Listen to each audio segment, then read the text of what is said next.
Queridos ouvintes, telespectadores do podcast Tributário ao Pé do Ouvido, aqui é Carlos Renato Cunha e nós estamos aqui na parte 2 do episódio sobre o PLP 108 de 2024. Se você não assistiu o episódio anterior, não perca, lá nós tratamos de temas relevantíssimos deste projeto de lei que está regulamentando o IBS, o Comitê Gestor e vários aspectos relevantes. Eu continuo aqui com os meus amigos Vitor Hugo Escândalo Rocha e também o Arthur Stringueta. Nós vamos continuar aqui, que já se apresentaram no episódio anterior, nós vamos aqui continuar o debate, nós vamos aqui continuar os temas então, começando pelo tema do processo administrativo, senhores. Mas antes de falar do nosso tema, começar com o nosso tema, recordando aqui, voltar a fazer a chamada, né? O movimento Destrava Brasil, que foi apresentado pelo Vitor no episódio anterior, ele disponibilizou para nós um material exclusivo tratando de aspectos relevantíssimos do PLP 108, e nós vamos disponibilizar para vocês, ouvintes, um QR Code que vai aparecer no seu feed, vai aparecer também no canal do YouTube, nas redes sociais, para que vocês possam acessar gratuitamente esse material, tá? Não percam. O PLP 108 também trata da regulamentação do processo administrativo contencioso no âmbito do IBS.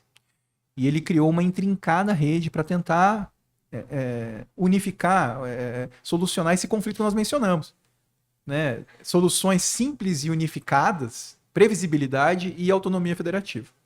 Então vamos ouvir os nossos queridos aqui, Vitor e Arthur, e aqui entra aquele ponto que eu tinha mencionado ao mesmo tempo, né? Porque eu vou deixar aqui no ar.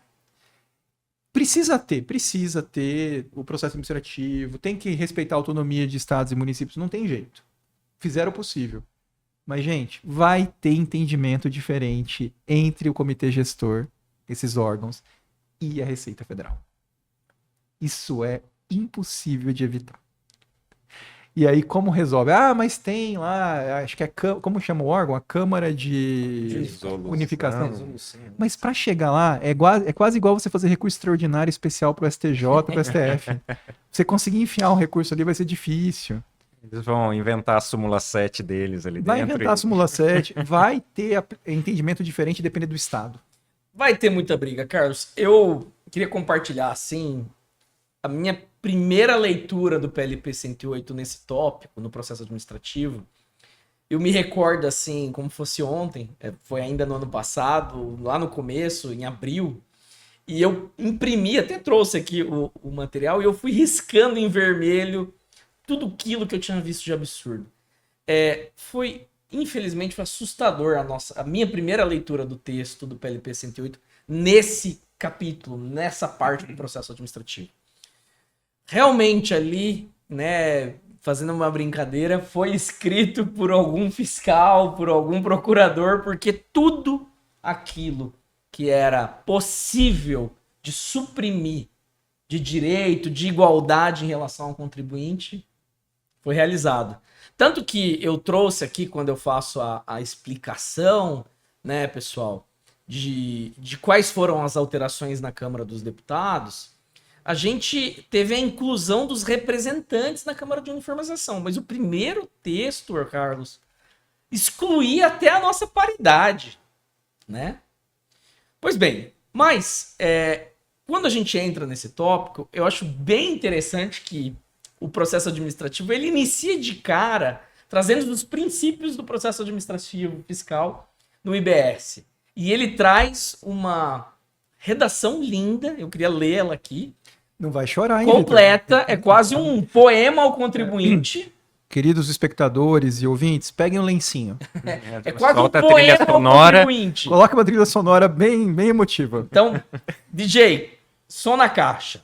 Princípios os quais o processo administrativo deve estar vinculado: simplicidade, verdade material, ampla defesa, contraditório, publicidade, transparência, lealdade, boa-fé, motivação, oficialidade, cooperação, eficiência, formalismo moderado, duração razoável do processo, segurança jurídica, devido processo legal e celeridade. Gabaritou os manuais de processo tributário. Para mim, a gente tinha que ser só um artigo a mais depois desse que evidencia os princípios, que deveria ser o segundo artigo, né? Deveria ser assim: deve ser respeitado o artigo anterior. Só aí seria suficiente. Que maldade, Que maldade. Mas você vê que no próprio texto os próprios princípios não estão tão presentes, tá? Mas estão ali. Acho que o vetor principiológico é muito importante. E espero muito que tudo isso que a gente debateu, né, toda essa questão da uniformização, das diferenças, até mesmo da aplicação das súmulas, de como vão ser feitos esses julgamentos, dos entendimentos, eles sejam pautados. Esses sejam pautados por esses princípios. Esses princípios é o que nós queremos. É o que o contribuinte deseja, é o que o ente público também deseja. Porque um bom processo administrativo com essas características, simplicidade, celeridade, formalismo moderado, tende a todos nós a ganharmos. Eu acho assim, vamos pegar esse ponto, acho que está bem colocado, que nós temos um problema seríssimo aqui. Eu queria voltar para o Arthur, talvez, ali explicar para a gente como que vai ser a organização desse órgão julgador, que a gente não falou para o nosso ouvinte, talvez ele esteja conhecendo agora, né, como vai funcionar, mas fiquemos com isso em mente, que isso que a gente conversou aqui, nós três. Temos um problema sério, né? Temos um problema sério, porque a chance de ter entendimentos em relação à matéria de direito não unificados, em relação à CBS, o IBS, e em relação ao próprio IBS, entre estados, é muito grande. Porque a mera existência de órgãos de recurso extraordinário administrativo para unificação não basta. E a gente conhece a experiência do nosso judiciário, né? Podemos voltar? Como funciona ali Talvez fazer um passo a passo do auto de infração em diante.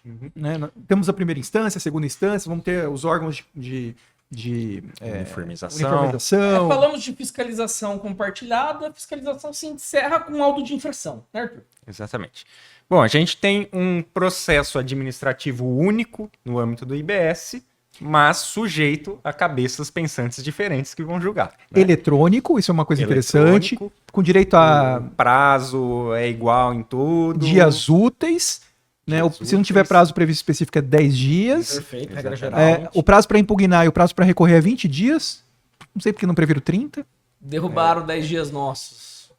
Pobres advogados. Só que agora são Cadê dias meu úteis. lenço? Só que agora são dias Mas úteis. podia ser 30 Dias úteis. E No incorporar... Paraná já é, né? Assim, 30 dias úteis.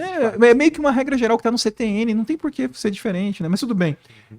E daí nós temos a previsão interessante também do recesso, do mesmo recesso do Poder Judiciário previsto no CPC vai ser aplicável, graças a Deus, porque Vamos ter férias. os queridos ouvintes que advogam na área tributária sabem que advogado tributarista não tem férias.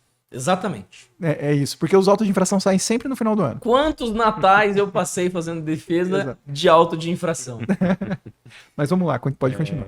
Bom, então a gente tem basicamente o contencioso iniciando com a impugnação ali contra o auto de infração.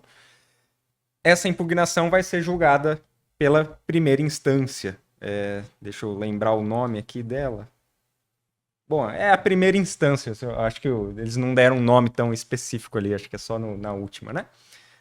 Essa instância, ela por enquanto é formada apenas por julgadores advindos da administração pública, então é como se fosse a DRJ ali da Receita Federal. E nisso eu não vejo problema. De verdade. Não, eu acho gostaria que... de ver já a representatividade ocorrendo. Não. Eu acho que não precisa. É porque, assim, na verdade, aí tá aquela autotutela administrativa pro mais grosseiro. Questão de fato, sabe? Você não vai esperar na primeira instância ali. Eu acho que num desenho... Que a gente também não pode... Senão a gente acaba exagerando. É óbvio que os advogados fazem lobby. E eu também sou advogado privado. Então, óbvio que a gente faz lobby. Mas a gente tem que... Até o sistema brasileiro é bastante generoso em relação à participação, compreende? Em comparação com outros países do mundo, sim. Isso você tem razão. Então, você já tendo assim essa participação na segunda instância, já está ótimo. Porque o que vai chegar lá é o que já não foi resolvido questão de fato. Porque o que é questão de fato é aquilo que a própria administração está vendo. Putz, tem besteira aqui. Eu ia falar palavrão. Se a gente tiver um exercício efetivo em primeira instância. Mas isso é um ponto importante. Mas assim, questão de fato, às vezes erros grosseiros são corrigidos. Às vezes você consegue. Sim. Né? Então é mais para isso mesmo. É uma autotutela administrativa, sabe? Ainda não... Mas vamos lá, desculpa ter te cortado, continuemos.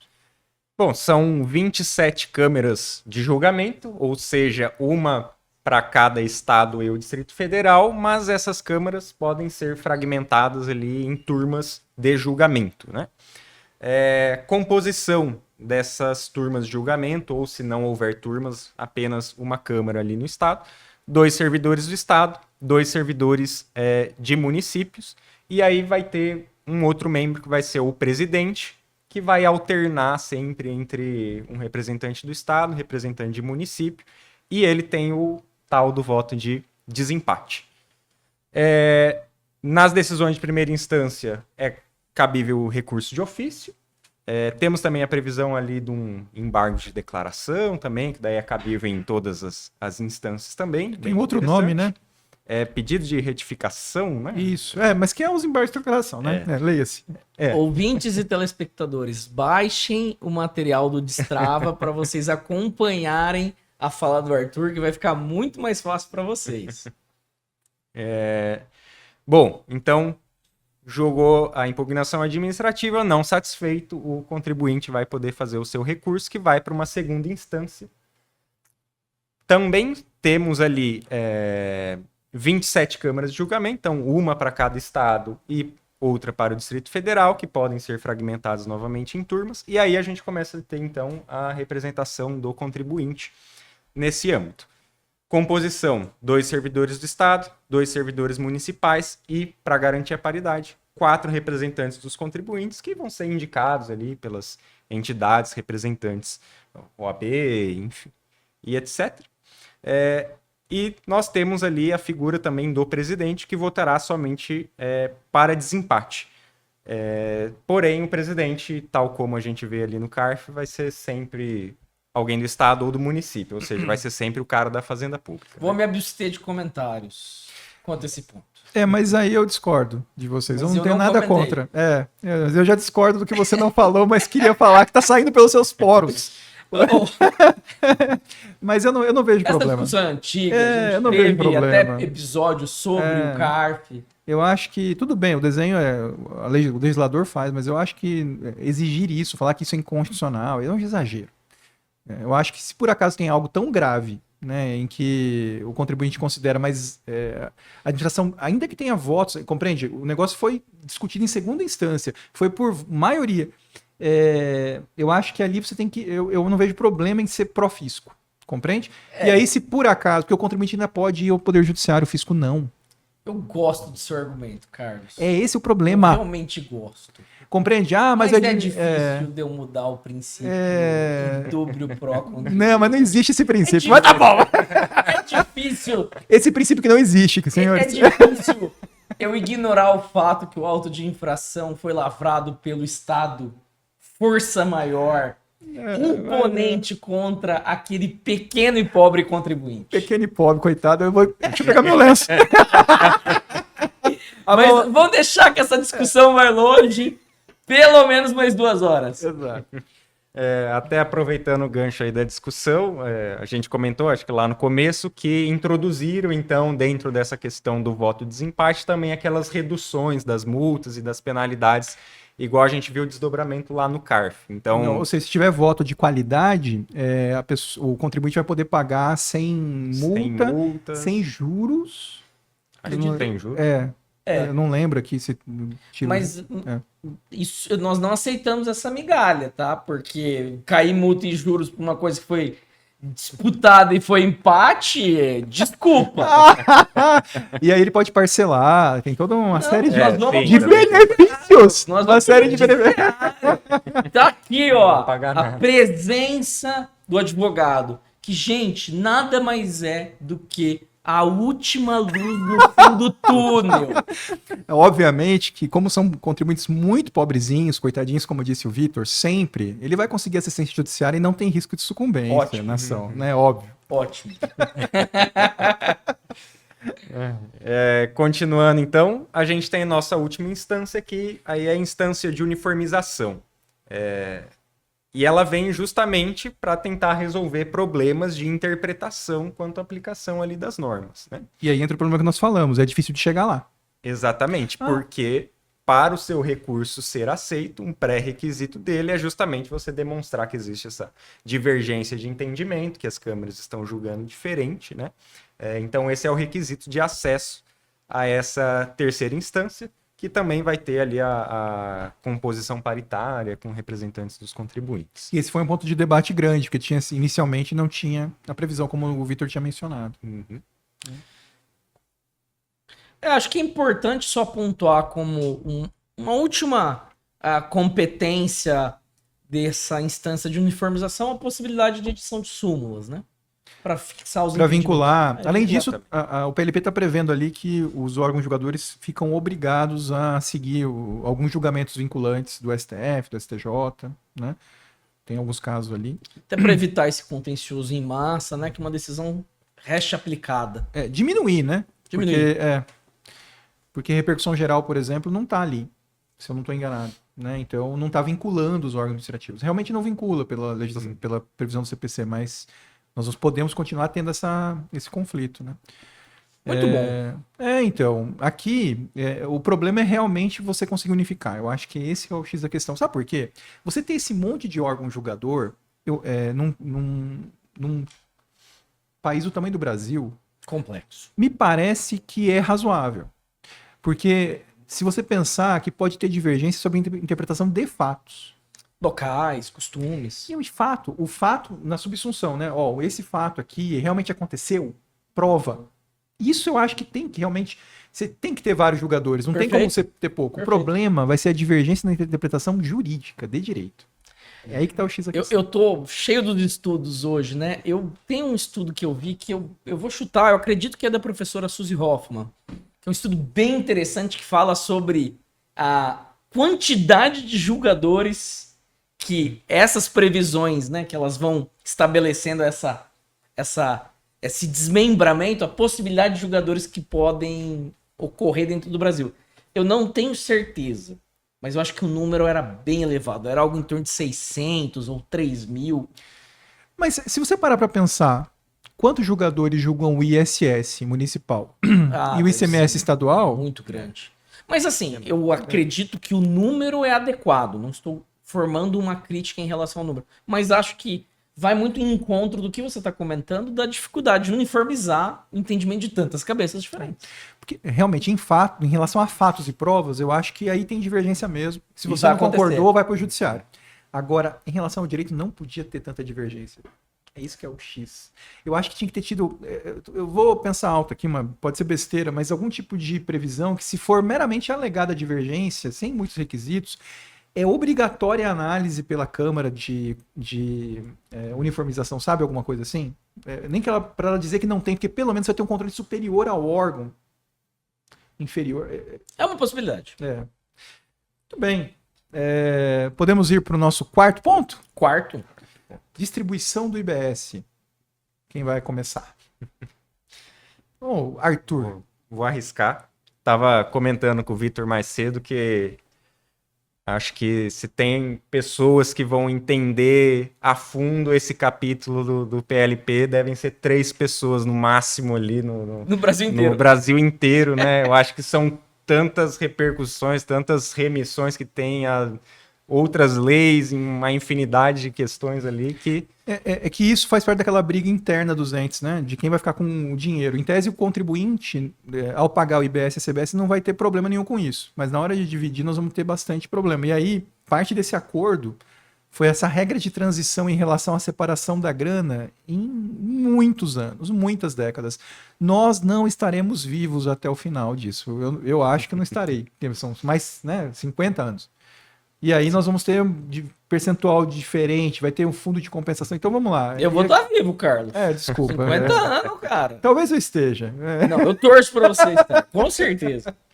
Mas nós temos essa questão que para o contribuinte é muito bom, que para ele pagar, ele vai pagar para o comitê gestor ali, e depois o comitê gestor que briga internamente para decidir quem que vai ficar com o dinheiro. Inclusive, algo interessante aqui é justamente essa questão que a gente fala bastante do IBS da CBS pela não cumulatividade, né, de garantir aquele ressarcimento do crédito. Aqui vem algo interessante que o Estado ele só recebe a arrecadação dele depois que todos os contribuintes tiverem recebido aquilo que eles têm direito a receber, né?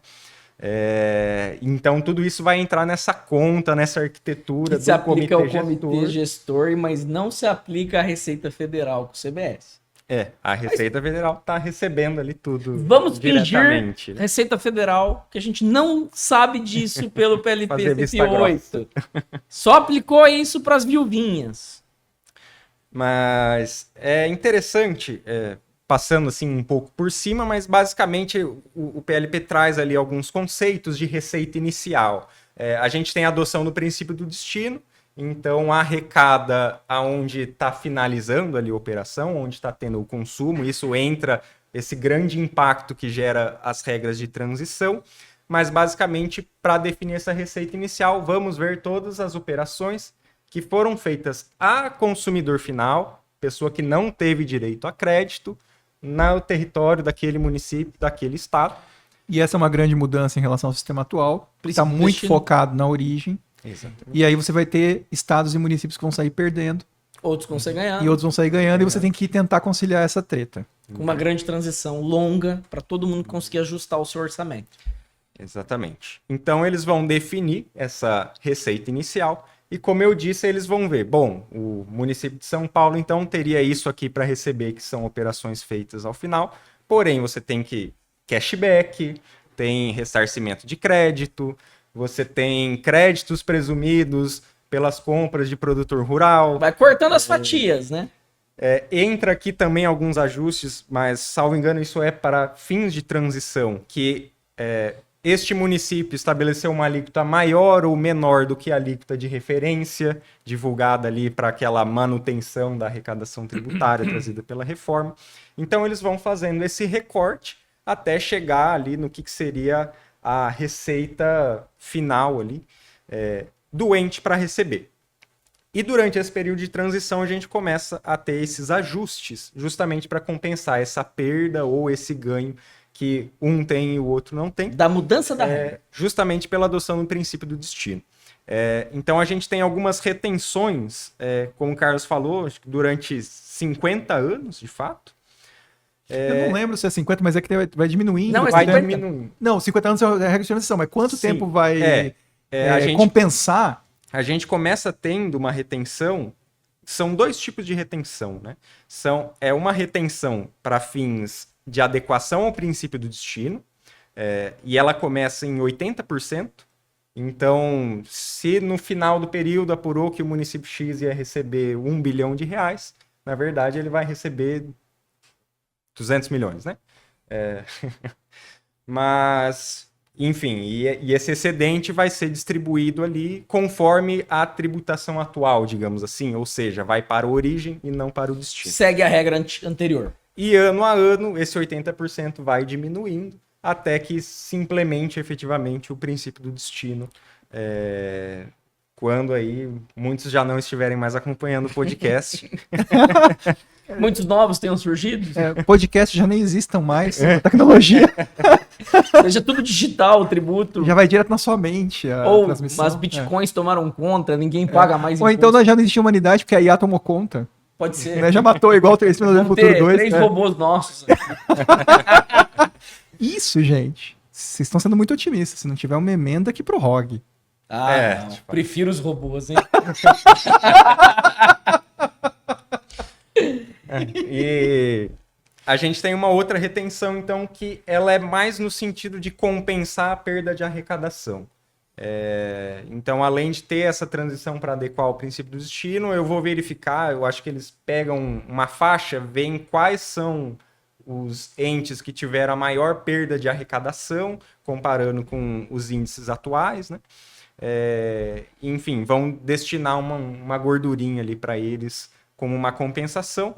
Também começa uma retenção, pelo visto aqui, de 90% e vai reduzindo também ano a ano até chegar em 2077, eu acho que é essa transição. Eu tenho bastante pena do matemático do comitê gestor, né? Que vai ter que fazer todos esses cálculos. E também, graças a Deus, eu sou advogado. Esse capítulo, viu, ouvintes e telespectadores, eu não vou ter que estudar, não vou ter que fazer cálculo. Mas você, no seu município, você precisa se atentar a essa regra, precisa buscar um formato de entender a aplicação dessa receita base, dessa distribuição, eventualmente até gerar uma simulação, né?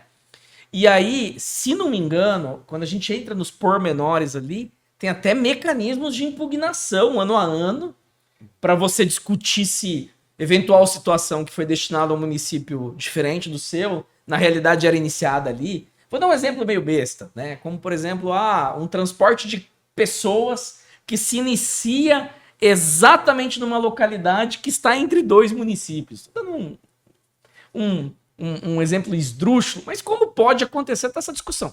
E aí, lembrando, isso sai do ambiente do contribuinte, porque anteriormente o contribuinte seria atuado pelos 2 lados, né?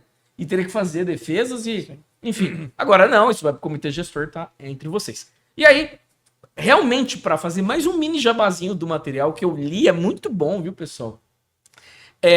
Ali no material, ele tem até os elementos, os gráficos, para todo mundo conseguir olhar e entender a receita base, tá? Tá explicadinho ali. Muito bem. E podemos agora ir para o último ponto? Vamos avançar.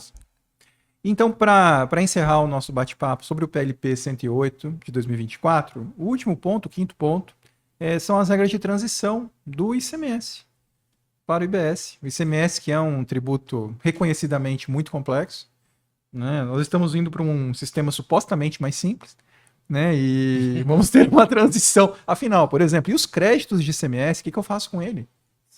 Onde eu vou compensar os meus créditos ICMS? Aí começa toda essa regra de transição. Vitor, você quer falar um pouquinho pra gente sobre isso? Não, tá aí um imposto que eu ainda não consegui encontrar ninguém que defenda sua manutenção, né? Eu já vi muita coisa nessa andança de alguns anos de reforma tributária, de IVA. Eu tenho até uma história que eu vivi num ambiente IVA profissionalmente, né? Então conheço o IVA de outros países. Mas... então eu já vi muita coisa do IVA, já escutei muita conversa, mas ainda não achei um defensor do ICMS. Com certeza tem alguém que tem atrás da porta do quarto um pôster, cara, do ICMS. Um pôster, né? certeza que tem. Cara. Aí com certeza vai ser um advogado que tá ganhando muito dinheiro com o ICMS e não quer que mude. Eu vou sentir saudade do ISS. Eu vou sentir saudade. O ICS era mais fofinho, tá? Agora o ICMS era mais pior. Era mais agressivo. Mas, pessoal, vamos lá. O ICMS, essa regra em relação à transição do ICMS, teve ali uma previsão, um capítulo específico dentro do PLP 108 para tratar dele. Eu até acho interessante que essa matéria acabou entrando no PLP 108, porque ela quase que parece que está um pouco desconexa ali. Eu fico com a impressão, né, que ela é um assunto tão complicado, né, porque diferentemente do que vai acontecer na reforma tributária e no comitê gestor, que o IBS segura os créditos antes de disponibilizar o Estado para ver se ninguém vai pegar esse dinheiro, bem da verdade, nós temos um grandíssimo problema federativo com o ICMS, Carlos. Os estados recebem o ICMS em cada uma das operações. Isso entra num caixa comum. E esse caixa comum acaba sendo fatalmente utilizado pelos estados. E o que acaba ocasionando é que contribuintes que acumulam esses créditos se veem penalizados com regras para evitar o seu ressarcimento, a sua compensação. Quantos de nós não trabalhamos com operações de Siscred, de ECREDAC? Eu tenho pesadelos até hoje. Quantos temas, cada estado com a sua regra, cada ano uma novidade para limitar, né? Então o que acontece? Com a extinção gradual a partir de 2029 ali, o do ICMS, e a implementação do IBS, vai ficando, se eu não posso chamá-los, filhotes da viúva. E um desses filhotes são os créditos que, porventura, essas empresas acumulem, né? E ali, o PLP 108, ele trabalhou de uma forma, assim, muito inadequada, ao meu ver, uma mesma forma de pensamento. Trouxe uma necessidade de homologação, tá? E aí que tá o X, aí que tá a armadilha. Muito Cavalo de armadilha. Troia. O que é homologação? Não vai homologar, rapaz. O que é homologação? Começa por aí. Segundo, todo crédito é homologável ou não é? Bom, se precisa de homologação para eu pedir o crédito, o Estado está obrigado a criar o procedimento de homologação? E se não tiver procedimento de homologação hoje para aquele crédito? E a homologação, ela respeita um prazo? É os 5 anos?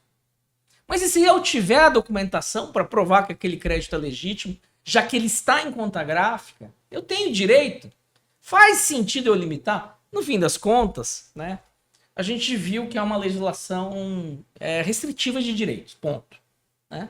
Faz se gerar um grande contencioso, tem uma grande oportunidade de trabalho aqui, viu, advogados?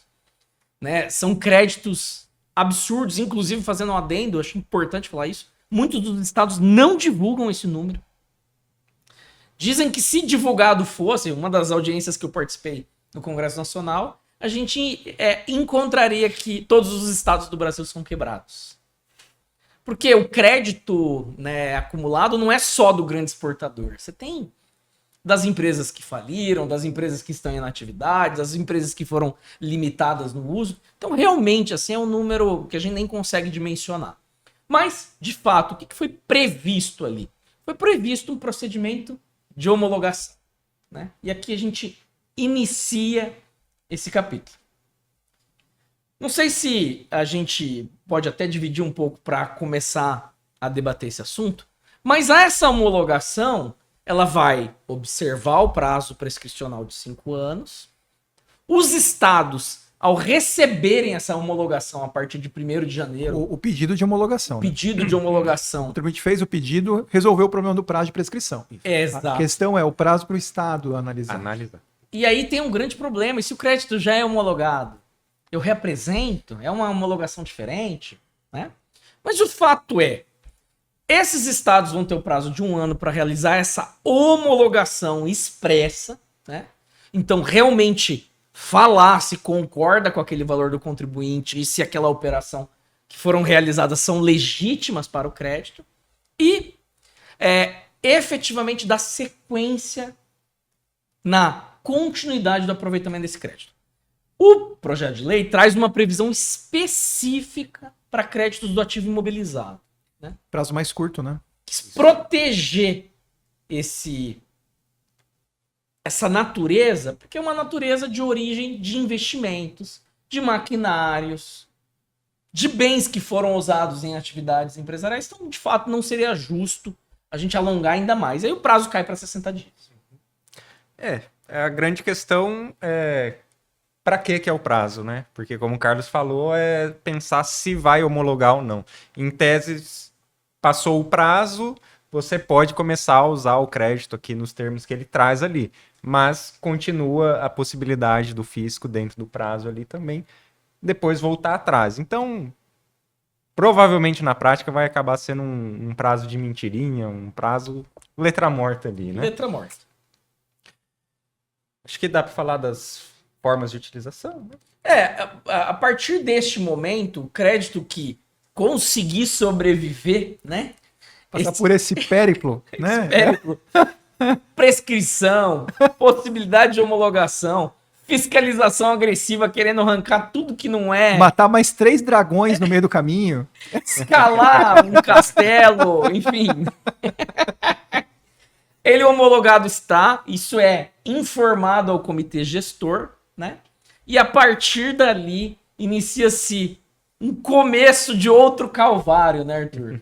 Que é a utilização ou o recebimento desses valores. A herança maldita do ICMS aí, né?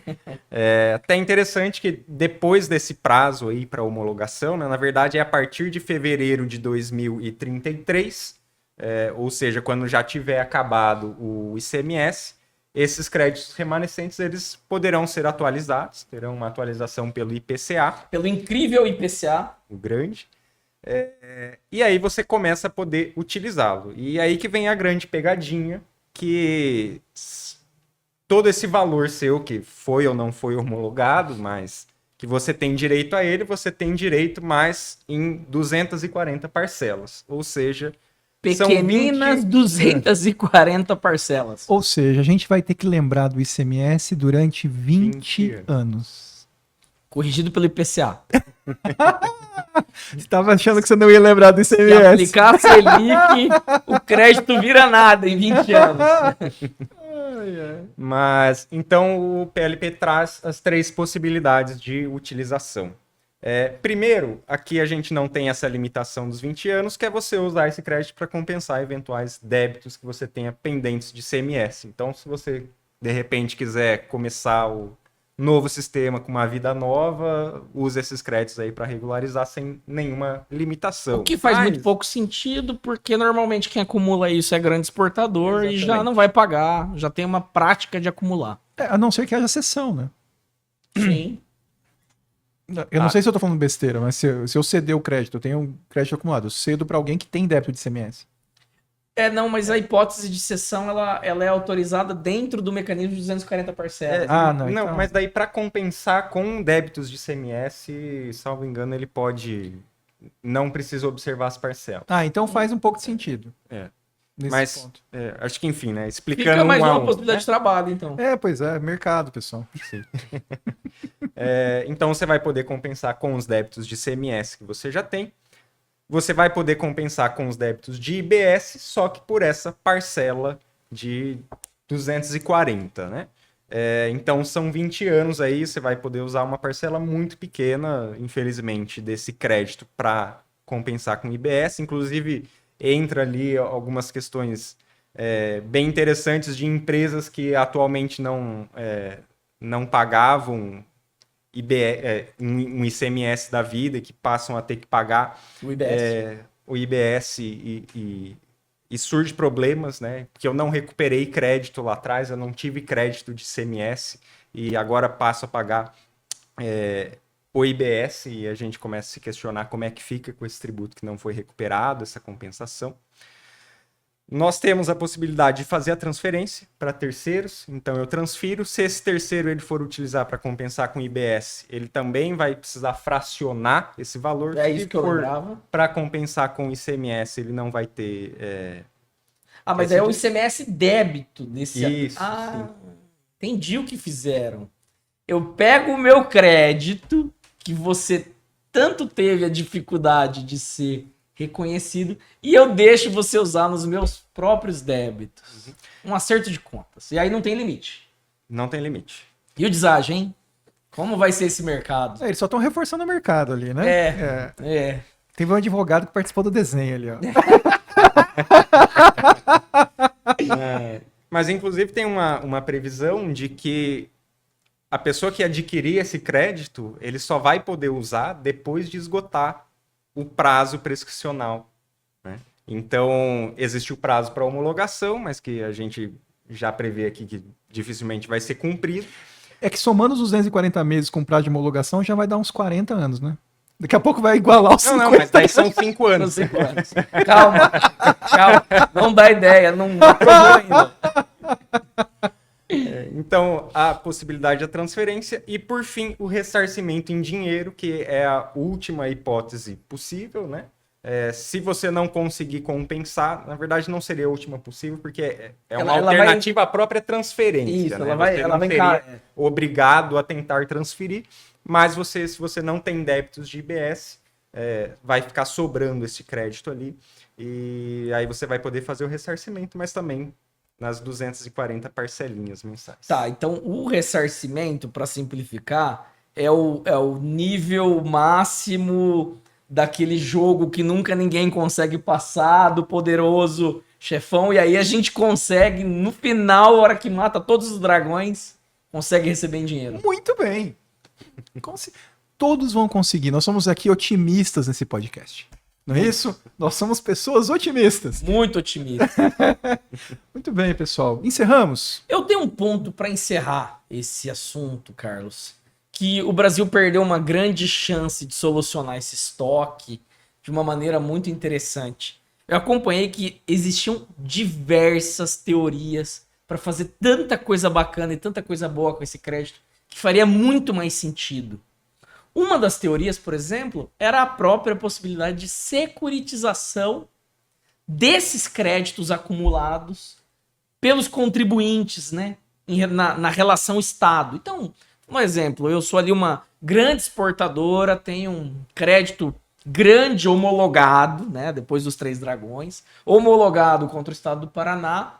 Eu poderia verter esse crédito numa securitização, que poderia ser adquirido como um título da dívida pública, pode ser pago em 240 parcelas com aplicação de IPCA, mas o mercado conseguiria precificar isso em níveis financeiros. Eu venderia isso para alguém que quer investir no título da dívida pública. Ou então poderia vender isso para alguém que quer ganhar uma licitação e precisa fazer contrapartidas de concessões para o Estado. Precisa, eu quero fazer uma ferrovia, preciso ter tantos bilhões em concessões, autorizaria, né?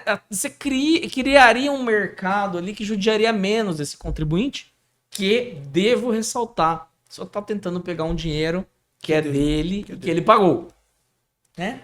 Mas acho que esse é um ponto aí que talvez possa ser ainda debatido. Como dito, esse projeto ele ainda está em andamento, temos toda a fase do Senado Federal, fica aí, tem algumas outras teorias bem interessantes, né? Uma das outras teorias que eu acho que seria espetacular, e aí até dando um arremate, Carlos, você tem uma possibilidade do IVA, do IBS, ele arrecadar mais do que a gente espera. Tanto que está previsto a possibilidade de pagamento dos valores adiantados para o comitê gestor, falamos mais cedo disso.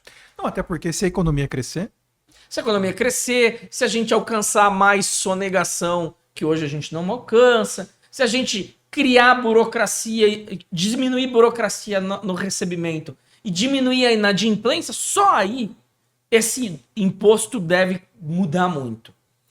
A gente verificou, eu vi muitas discussões sobre a possibilidade de, se o IBS arrecadar mais do que esperado, que parte do recurso fosse direcionado para antecipar o pagamento desses contribuintes que tanto perderam com o efeito do ICMS acumulado, né?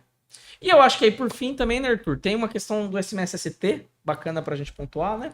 Também entra esse mesmo problema de transição do ICMS quanto ao ST, empresas que estão submetidas. Só pensando se nós temos estudantes de graduação que estão ouvindo, o ICMS-ST é a substituição tributária para frente ali no ICMS. Graças a Deus você, estudante de graduação, você não vai ter que aprender sobre Não, você tem que aprender sim, igual arqueólogos estudam os fósseis de dinossauros que eram o tipo tiranossauro, um grande predador, você tem que estudar Vai ser aquele dinossauro mais estranho, sabe? Aquele que tinha, assim, um pescoção, alguma coisa bem diferente, é o ST. Tinha asa. É pescoço do grande asa. Mas, bom, então vamos lá, né? Substituição tributária, essa técnica de arrecadação em que eu vou concentrar a arrecadação do imposto em um membro da cadeia. Então, em vez de eu fiscalizar a indústria, o distribuidor e o varejista, eu vou cobrar o tributo direto ali na indústria com uma base de cálculo majorada, uma alíquota um pouco diferente, um pouco maior, para já abranger todo o recolhimento, toda a cadeia que seria produzida ali. Presumo um valor de venda lá no final, e aí na prática a gente sabe que eu chamo o ICMS, substituição tributária, que eu não vou dar aulas a respeito. Vocês assistiram um filme, é um pouco já, tem 20 anos, mas é um filme de ficção científica maravilhoso, que fica a dica aqui, momento cultural. Vai denunciar a idade. Minority Report, com Tom Cruise, um filme do Steven Spielberg, de ficção científica. Já ouviram falar disso ou não? Já, lógico. Então, filmaço. E lá tem o pré-crime. Né, o crime, você consegue adivinhar que o crime vai acontecer e você prende a pessoa, né, você prende a pessoa antes que ela cometa. Então, nós temos aqui o pré-tributo, é isso. Ó, já percebi que vai... Eu tô sentindo que vai acontecer com o tirador, eu vou lá e eu cobro com o valor que eu imagino que você vai... Não, mas eu não fiz a operação ainda. Não, mas aqui é o crime, mas tá preso. Aqui. E, bom, o grande efeito que a gente tem aqui é que um contribuinte que está na ponta dessa cadeia, ele comprou essa mercadoria que veio com esse ICMS com anabolizante, esse ICMS majorado, né? E o fato é que hoje, quando ele vende essa mercadoria, ele não precisa pagar ICMS, está dispensado. Mas com a reforma tributária, acaba essa substituição tributária e ele vai ter que pagar o IBS agora nessa saída. Então, para compensar, entra aí essa essa medida da empresa fazer um levantamento de estoque dela nesses primeiros anos da transição, para ver o tanto de mercadoria que teve sujeita ao ICMS-ST, e, salvo engano, acho que vai ser uma espécie de um crédito presumido. É ali, um que tipo vai inventário ser... de abertura, né? Na mudança de regime. E para, enfim, trazer ali um meio de compensar essa cobrança de IBS que vai ter e que antes ele não teria, né? Acho que Basicamente assim, é uma técnica tributária para trazer um encontro de dois sistemas muito antagônicos, né? Porque aquele estoque veio todo tributado em cadeia anterior, e a partir da mudança o sistema precisa tributar de novo. E aí, como faz? É um mecanismo daí, uma das possibilidades de resolver esse assunto é o mecanismo do crédito. Temos outras hipóteses aqui no texto diferentes, não de ST, mas diferentes, como o caso ali de veículos, na transição que você equipara a alíquota. Uma outra possibilidade seria não tributar esses produtos com essa origem. Foi o formato que o texto entendeu ali, que talvez seria mais fácil de acompanhar, de fiscalizar e de organizar esse assunto. E aqui a legislação é um pouco mais legal com o contribuinte, que dá esse prazo não de 240, mas de 12 parcelas. Então, em um ano, você vai liquidar esse crédito do ICMS-ST. Fica a dica para o ICMS. Vamos seguir o ICMS-ST. Senadores, nos escutem. 12 parcelas. Muito bem. Tributário a pé do ouvido também é lobby político, pessoal. Muito bem, pessoal. Então, com isso, né, nós tratamos dos dois temas que a gente tinha pensado aqui para o primeiro episódio, dessas duas partes. Queria agradecer a você pela paciência, por ter nos ouvido, por ter nos prestigiado. Uma palavra final também para o Vitor, para o Arthur. Pessoal, sempre muito bom estar aqui, debater um tema que seguramente vai ser muito presente nas nossas vidas ao longo do segundo semestre de 2025. E agradecer essas presenças incríveis. Acho que ficou muito boa a capilaridade que o próprio Carlos traz, com a vivência de vida dele. E queria falar que o Arthur aqui hoje compôs de ouro o nosso... Para de me chamar de velho. Ah, pelo amor de Deus, não. Pelo contrário, você é experiente. E realmente aqui o sangue novo do Arthur... Saiu muito bem para debutar, hein? Saiu como um debutante incrível, hein? Incrível. Incrível. Bom, muito obrigado, pessoal, pelo convite. Como falei no começo, uma honra estar aqui agora como participante, não simplesmente como ouvinte. Principalmente estando ao lado de dois grandes mentores aí, com quem eu já pude tirar um pouquinho da sapiência. Mais uma vez me chamando de velho. Agora eu entrei junto. Louco, não. Mas muito obrigado. Acho que é um tema muito interessante. Vamos aprendendo muito ainda. Acho que mais do que aqui agora, mas temos muito a aprender na prática, ver como é que vai ser nos próximos anos. E, bom, muito obrigado pelo convite e até as cenas do próximo capítulo. Muito bem, queridos ouvintes. Ainda magoado por meus dois companheiros aqui terem me chamado de idoso, nós vamos aqui encerrar esses dois episódios que nós tratamos de todos os aspectos ali que faltavam a gente tratar do PLP 108, que, como disse o Vitor, né, será um projeto um debate que vai ter muita força agora no segundo semestre. Eu espero que nosso episódio sirva para clarear algumas ideias, trazer reflexões. E, por favor, entrem em contato, nos mandem sugestões, um feedback. É sempre muito bom falar com vocês. Então, um grande abraço para todos e até o próximo episódio.